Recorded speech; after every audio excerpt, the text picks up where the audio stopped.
Hello, and welcome back to another Eduonics tutorial. My name's Matthew Brown, and I'm your instructor for this course. In this section, we're going over effects and techniques in Photoshop. And in this video, we'll be making a sliced photo effect using masks. What is a sliced photo effect? Well, in this case, it's not using slices in Photoshop to split up an image to save for a web page. No. In this tutorial, a sliced photo effect is something I'm going to use to draw more specific focus within my image. Sometimes when you take a photo, there can be so much going on within the frame that people won't know which part you want them to focus on. This is definitely true in my photo here. It's a fantastic shot, but there's so much color all over the image that people might have a hard time finding the image's focus. Since my photo has so much color, I'm going to use that to my advantage with a sliced photo effect. To start my sliced photo effect, I'll bring up my rulers by going up to View, Rulers, or I'll just hit Control R on my keyboard. Okay, my rulers have popped up. You can see that I have one on top, measuring the width, and one on the left, measuring the height. I want to make 10 different vertical slices on my photo, and conveniently, my image is exactly 30 inches long. So if I make a cut every 3 inches, I will end up with exactly 10 slices that are all equal in size.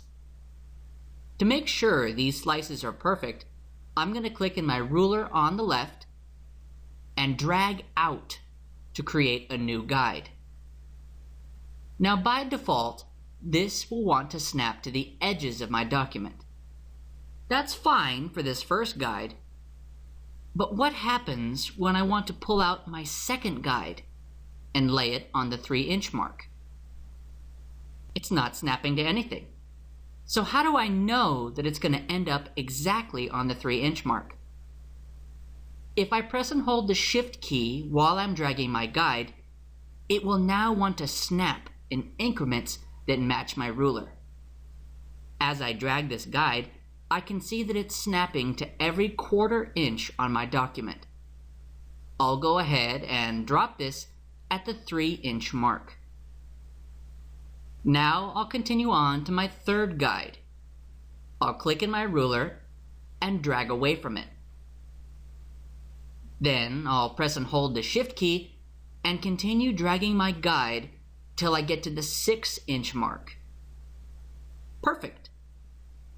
I'll just continue this process and drag a guide to the 9-inch mark, the 12-inch mark, the 15-inch mark, the 18-inch mark, the 21-inch mark, the 24-inch mark, the 27-inch mark, and finally, the 30-inch mark. For good measure, I'll go ahead and drag a guide to the top edge and to the bottom edge. Okay, all my guides are done, and as you can see, they are perfectly sized to match each other. This will make for a very symmetrically sliced photo. Obviously though, you don't have to make your slices symmetrical if you don't want to. You can feel free to drag your guides wherever you want. I'm just showing you an easy way to make your slices align perfectly. Now that I have my slices, I'll proceed with selecting the contents of each one. Then I'll alter their colors.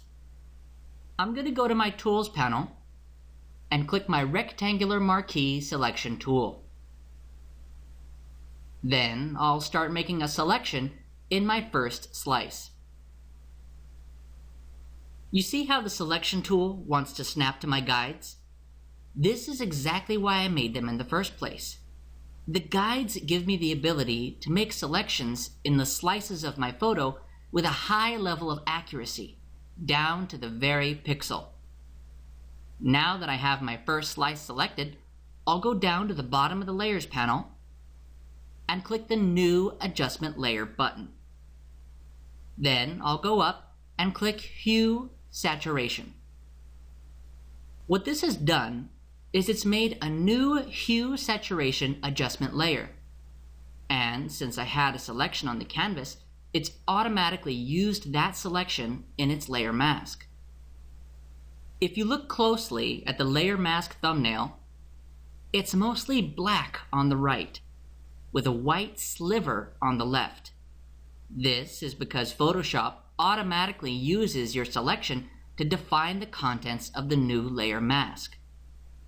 I want to give you a closer look. I'm going to go ahead and press the Alt key on my keyboard and click the Hue Saturation Mask to go inside it. Here you can see that most of the mask is black, except for the area that I had selected, which is white. Once again, if you have an area of the canvas selected and you make a new layer mask, Photoshop will use that selection and apply it to the layer mask. I'll exit my layer mask by clicking the icon to the left of the layer mask. This should also bring up the properties of my Hue Saturation layer. I'm going to go down to this saturation slider and slide it all the way to the left, so the box on the right will say -100. This has taken away all the saturation of the area I selected, completely removing the color of this slice. Okay, now it's time to move on to the next slice. I'll use my selection tool to make another selection in my second slice. Then I'll go down in the bottom of the Layers panel, click the Adjustment Layers button, and select the Hue Saturation Adjustment.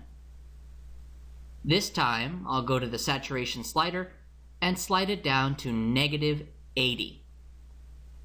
You can see it's affecting the slice next to my first one, and since the saturation is only at -80, you can see the difference between it and my first slice, which is at -100 saturation. This means that it's slightly more saturated, but not yet enough to fully colorize the slice. Now I'll move on to my third slice. I'll use my selection tool to select it. Then I'll make a new Hue Saturation Adjustment layer. And this time, I'll bring the saturation down to -60. Then I'll move on to my next slice by selecting it, make a new Hue Saturation Adjustment layer, and I'll bring the saturation down to -40. What I'm doing is using this document's abundance of color against it by desaturating what I don't want to draw focus on. As I continue towards the slices in the middle, I will continue to adjust their saturation sliders in increments of 20 up closer to 0 for more color saturation. I'll use my selection tool to make a selection in my fifth slice. Then I'll make a new Hue Saturation layer and bring the saturation up to -20. Now I'll use my selection tool to make a selection in my sixth slice.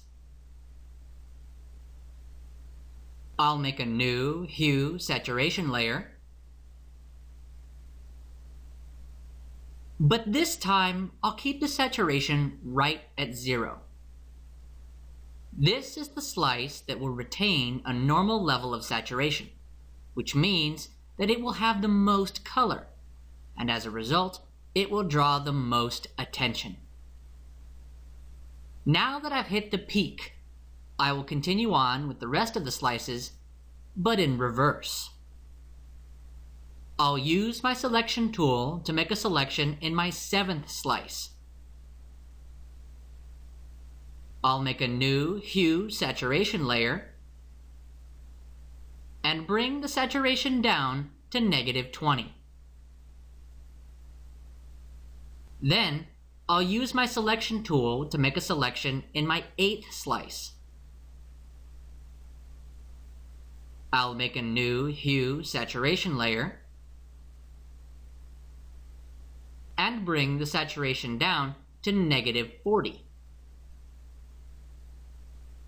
Now, I'll use my selection tool to make a selection in my 9th slice. I'll make a new hue saturation layer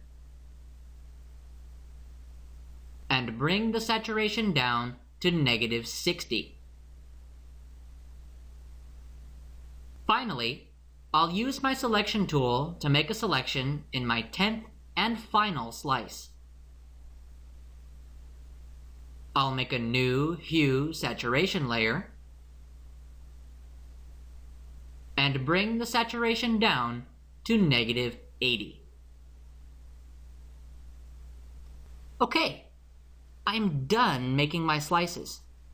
Now that they're complete, I don't need these guides anymore. So to hide them, I'll just go up to View, Show,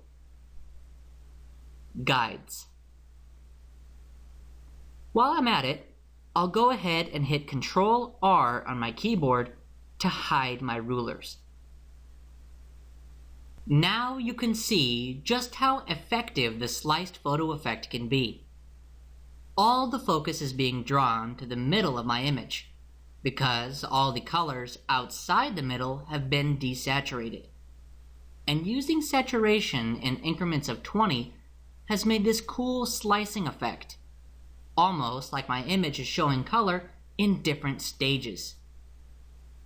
There's one more adjustment I want to make to my document.